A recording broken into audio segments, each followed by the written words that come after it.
les crimes électroniques, crimes sur internet n'amategeko mugabo iyoyo itoza ari katamuti tona bivuga tikubera iki rero.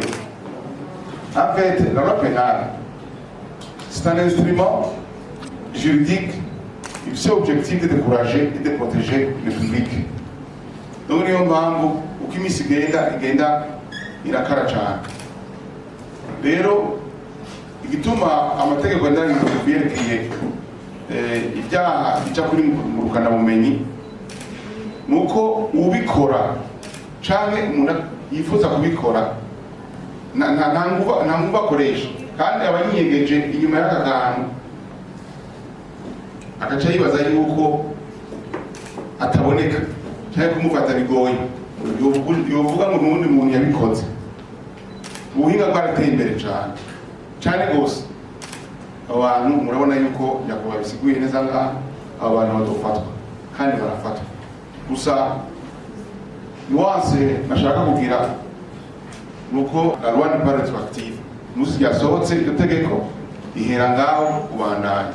Rero yarabaye aciye iminsi runaka itegeko ritari rihari amahirwe yanyu mugabo ndabwiye ko hari amategeko rero ari ngaho kandi akora ubwo gusa les victimes bibagora aho babihera kugira ngo bitware.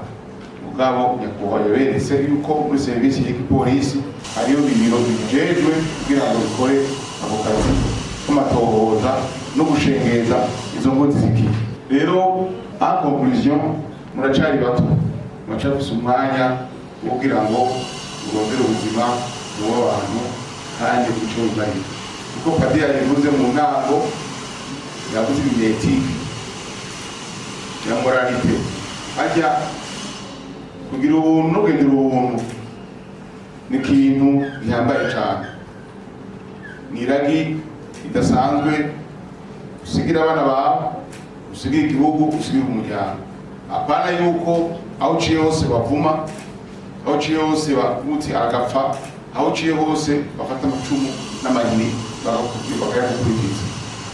Nimuje ngaho mwihebure.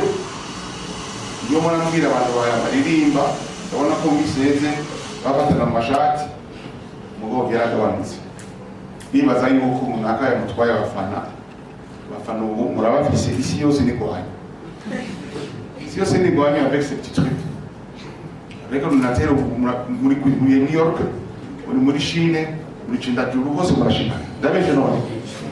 Rero magura karere maximisez vos performances, maximisez votre façon de faire avec la qualité et l'expertise. Zomani mana yabahaye zibagira akamaro. Sibyo none bakoze cyane.